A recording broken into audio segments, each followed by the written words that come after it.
Okay, welcome to part 3 of my analysis of the Daniel Holtzclaw interrogation.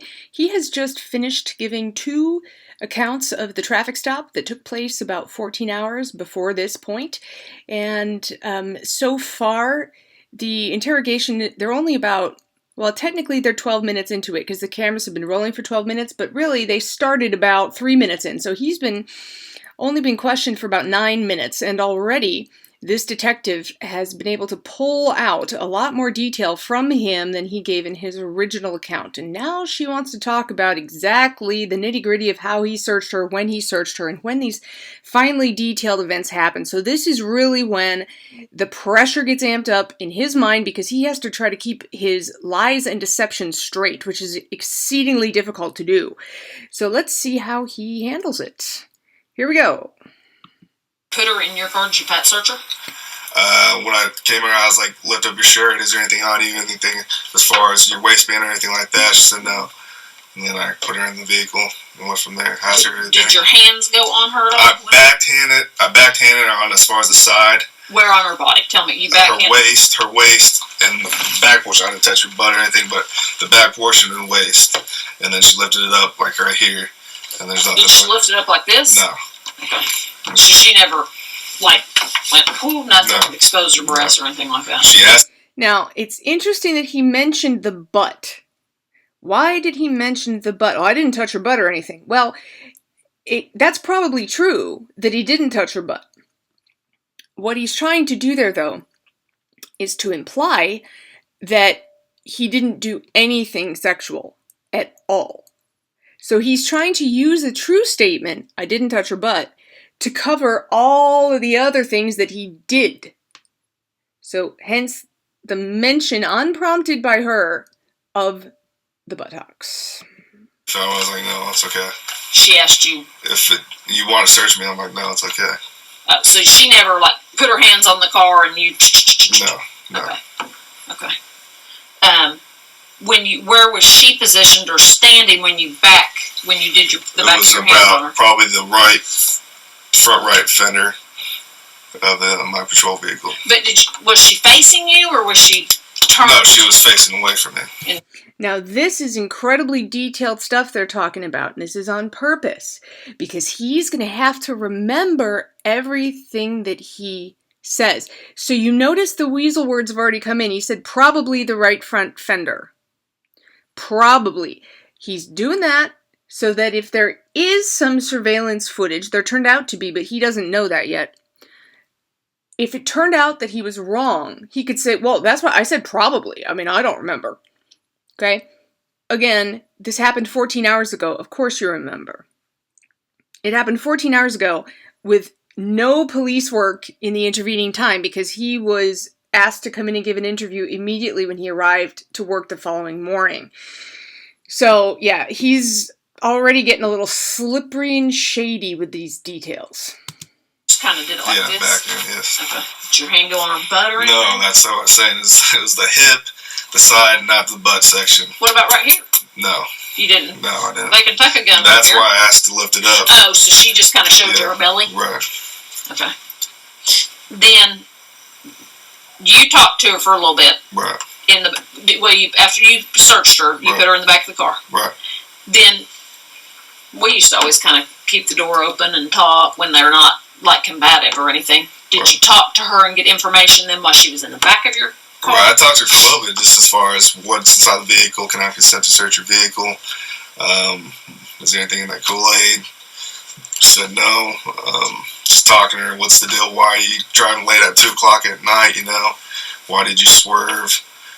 So she's going to Ann Arbor, on the northwest side to visit her daughter, I believe. Now notice this again with the swerving, which has now become totally incorporated into his fabric of deception, so he's able to refer to it in the past tense now. But you notice again, when he describes how she answered his questions, he never gives her stated reason for swerving, and the reason is because she didn't swerve. That conversation did not happen the way he said it did. Okay? She was driving through the neighborhood on the way to a family member's house. That's true. Which is why he was able to tell the detective that. He doesn't mention what she said in response to the swerving because she didn't swerve. Then you went up and searched her car? After she gave me consent to search her car. How long, you think? I did a quick search, to be honest with you. I looked in. Okay, he did a quick search, to be honest with you, he says. There's two ways that he has just boned himself right now. For two reasons. First off is they are constructing a timeline of this traffic stop. Remember, he's going to have to account for what he was doing for the entire stop. He's saying that he took only a very quick cursory search inside the vehicle. That's a mistake for him. It's probably true. He's trying to say as much truth as he can so that maybe the lies won't get noticed. But because he's honest about the fact that it only took a very brief amount of time, that leaves him with more time to commit a sex assault. So he's actually boned himself there. The second issue with this statement that he just made is that he said, to be honest with you. That is a giant, giant, giant red flag. Anytime somebody says, honestly, or I'll be honest with you, okay? The assumption, if you're talking to an innocent person, is that they're going to be honest, okay? Now, that's not always the case, but you assume that somebody should be being honest with you all the time. If he has to qualify and say, honestly, or I'll be honest with you, that implies that either he is about to lie, or that he really is about to be honest, but that he has been deceptive in other areas of the interview. So, if he were truly innocent, if he had no guilty knowledge of this, he would have just said, it was a short search. That's all he would have had to say. But instead, he had to qualify it with a weasel word. And that is a big red flag. Boom, sniffed the juice, whatever she's had, not a small alcohol on it. Went through her purse, like she said, there's pills in it. Looked at it real quick to see if their name was there. And that was basically it. Another weasel word. That was basically it. Here's the deal. Everything that he has just said about he took her out of the car, he searched her, he put her in his car, he got consent to search, he searched her vehicle. Okay, all of that is true. We have no reason to believe that that is not true, and the surveillance videos that they pulled, they're pretty grainy, but it makes sense. You can kind of see, okay, yeah, those things happen. The problem is this statement, this basically, that's another word, it's like whatnot. That's basically it. What he's saying is, that was basically it, that's the end of it, let's stop this conversation, because he doesn't want to have to give any more details, because the other details concern the fact that he made her perform fellatio on him. That's what's covered by the word basically. So it's that basically part of the traffic stop that they need to try to pull apart some details. Then when you went back to her, what happened? When I went back to her, I was like, okay, I didn't smell any alcohol on your car and your juice thing. And I'm like, what's the deal? Are you really drunk or not? And she's like, no, I'm just trying to go back home. And at that time, I was like, okay, but I'll go ahead and follow you. I said, I'm not going to take you to jail. I'm tired. I'm not going to take you to jail. I'll go and follow you. And let's go back to 44 and head westbound on 44. So that's what we did. Did you follow her? Actually, when I went. Okay. So what he's saying is that after he searched, he went back and he tried to, are you really drunk or not? Now, up until this point of the interview, he really hasn't talked about her being impaired. He thought she had a drink, he's saying, but he doesn't say why. He doesn't say yet that he smelled alcohol. He doesn't say she was slurring words, that she was stumbling, that she was in any way not operating that motor vehicle within the legal limit. But now he has to begin to come up with what they talked about after the car search, because this is when the assault was happening. So he's fabricating at this point. This is new reality. Then he tells the detective that he told her that he would follow her home, which cops sometimes do to make sure that the person gets home safely and to make sure that they're really going where they said they were going to go. So he's like, I told her that I would follow her on this road, and that's what happened. Then she says, okay, so you followed her home. Now he has to admit that actually, no, he didn't. He didn't follow her home. So he is now forced to contradict what he just said, 15 seconds ago. Got her, and we got in the car. She took forever, and I started getting annoyed, so I just U-turned it, and I went ahead, and I saw her in the back view of my rearview mirror, and she was following a 44, but then I took off going northbound on Broadway Extension, while she took 44 to go west. So you were able to see her do that? Yes. And go, and then did you lose her when you got on Broadway? When I went to northbound on Broadway, and she went 44 west. Okay. All right. Well, it sounds like this is the lady, this is the deal where she's the complaining party. Okay. And she's making some sexual allegations, obviously, because sex crimes is working it. Right. What did she say? Well, was there anything, an accidental touch, anything? If she thought it, when I passed searched her, but it was nothing as far as I felt like I would do anything as far as sexual or anything like that. Wow. Did you catch that? I felt that I didn't do anything as far as sexual or anything like that. This is super important in terms of getting into his brain. Do you remember the whole Bill Clinton, Monica Lewinsky scandal when he said, I didn't have sex with that woman, Miss Lewinsky, and that was because in his mind he was defining sex as intercourse, and really what happened was she gave him oral sex. Okay, it's the same thing here. In terms of Daniel Holtzclaw's twisted sociopathic mind, he doesn't think that he actually did anything to her because what he did was force her, compel her, by virtue of him being a police officer with a loaded gun, to do something to him.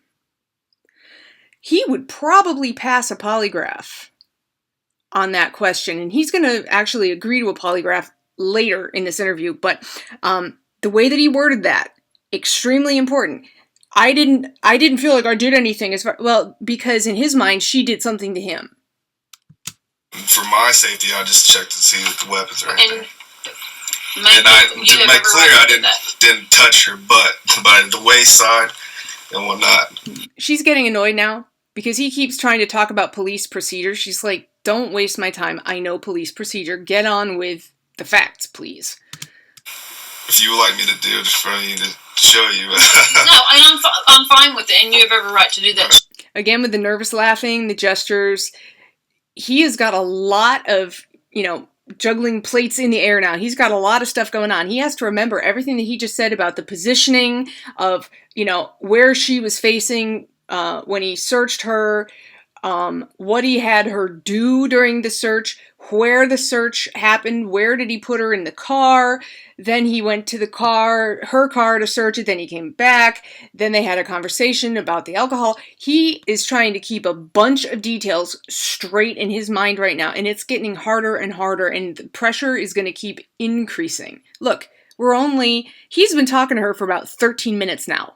And already, with the nervous laughter, with the gestures, trying to deflect from the situation by talking about, abstract police practice, he's definitely sweating by this point.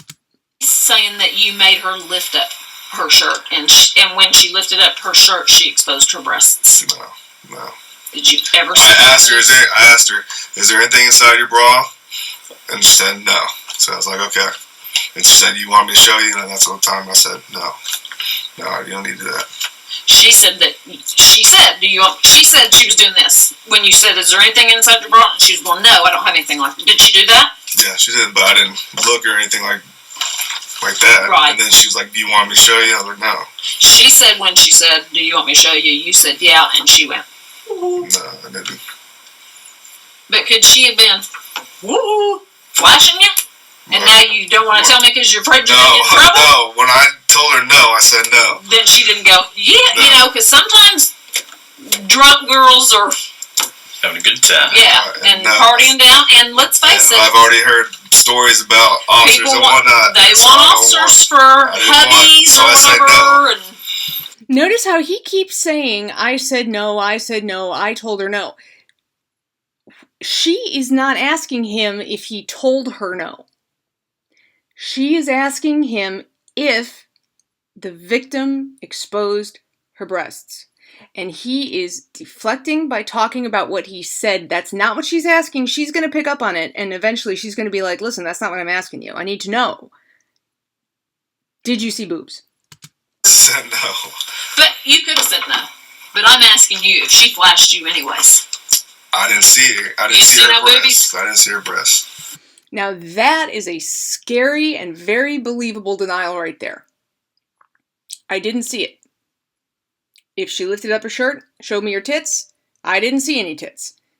That is a really good answer on his part. I hate to admit it, but it's very believable. What about pants? Nothing in her pants as far as I concerned. She was wearing tight jeans. So She said she pulled them down. I didn't see it. Again, good answer. I didn't see it. If it happened, I don't know about it. So that covers, if there's surveillance footage somewhere of her pulling down her pants, I didn't see it. You're pulling down? I didn't see her pulling down pants. Could she have done it when you were up searching the car? She could have. Did she have them on? I didn't have her handcuffed or anything. When you came back to the car and got her out, were her pants fastened? Were they? Yeah, everything. They were up, and everything was still intact. so you never saw her pull her pants down. No, I didn't. Why do you think she's making this up? I don't know. Did you write her a ticket? I didn't. I let her go, and actually, I said I want to arrest you for your no STL. Trying to figure out why she'd say that. I mean, I could see her saying it if you wrote her a ticket because she's pissed off. Right. Now, make it quite clear, if you saw her boobs, I don't care if she's flashing you. I did not see You her did not see her breasts. boobies. No, I did not see her breasts. She's saying you shined your light on her. I did not see her breasts. Where do you keep your flashlight? The left side right here, right behind my radio. Did you have your flashlight out on the traffic stop? I did. When she was going like this, did you have your I flashlight didn't on go her? like that. But as I'm out on the radio like this, I have it right positioned over us. But I didn't. Right, That's what I but said. did you have it on her when you're talking to her so you can see her? I mean, To was see it her. on her when she goes like this? Maybe she could Right, construe it. to see her inside the vehicle. Was the dome light on? The dome light was not on. It doesn't come on. I don't know how. Does that come on when you open your back door? It's been too long since I've been in a scout car. I can't recall, to be honest with you. There's, again, to be honest with you. Now, he's not saying to be honest with you because he wants to lie about the dome light. In this case, it's suspicious that he's using that phrase at all, because that's telegraphing that, okay, he probably can't recall if the dome light comes on automatically. So that is honest, that is forthcoming, but what he's been saying about a lot of the other stuff is not. I don't think it does. Rubbing his legs, another nervous sign.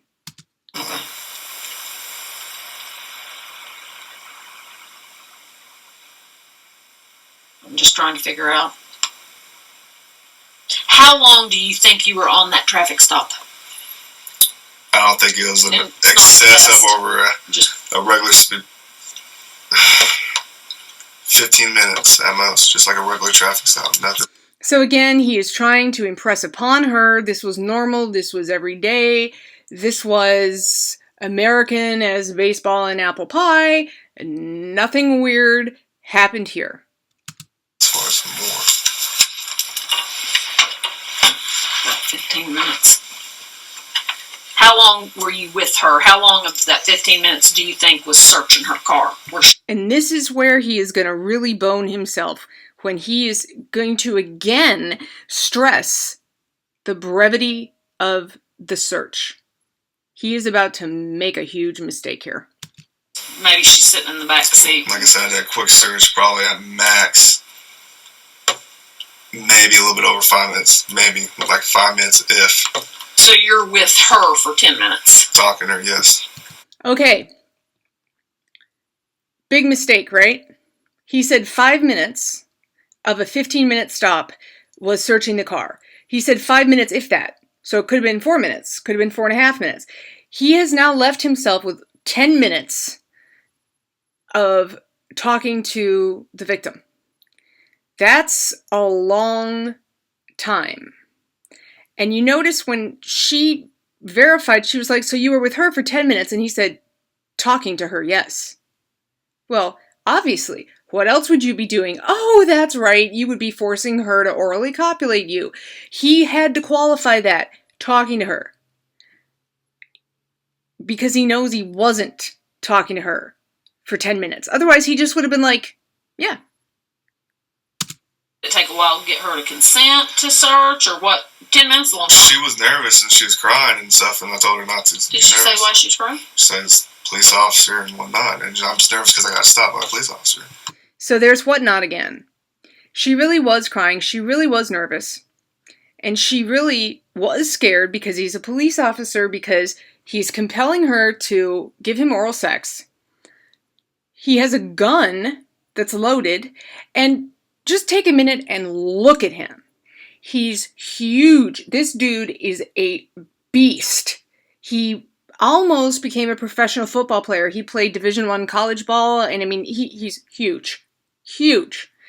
And of course she was intimidated by him. Of course she was terrified. She really was nervous and crying. And she even said to him that she was nervous and crying because he was police, but it was because he was a police officer who was forcing her to give him oral sex. And that's what the whatnot covers. So I'm like, calm down, everything's fine. And then, so I think maybe with the fact that she had no STL, maybe she was nervous as well too. And then so I went to the search, and it wasn't that, it was a quick search like I said before. It wasn't in detail, pulling up carpet. It was a quick search. Because you were just ready to go home. I was ready to go home. Did you go home, go straight to bed? I went home straight to bed. Remember that he said that I went home and straight to bed, because he will change that story in a little bit. Notice again, he has confirmed how short the search was. If he had lied about it, if he had said, oh, well, I did pull up the carpet, or I did shake out the floor mats, or I did move the seats around, or I did look in the trunk, or I did, get down on my hands and knees and look under the car, or I popped the hood, or whatever. He could have maybe, I'm not going to say he could have gotten away with it, but it would have been far less alarming than what he chose to do, which is tell the truth about the brevity of the stop. But now all of a sudden we have this 10 minutes where a whole lot of stuff happened. Think of anything yet? Oh, I think that was pretty good. Wasn't that pretty easy? Hey, we got to do this. Okay, if you don't mind. Okay, I'm going to stop here. They're about to take a DNA swab from Daniel Holtzclaw's mouth. And we will pick up in the next part, during or after that. We might even skip over the cheek swabbing, because it's really just, there's nothing to see. It's just him opening his mouth. So yeah, anyway, thanks for watching, guys, and I'll see you in the next installment.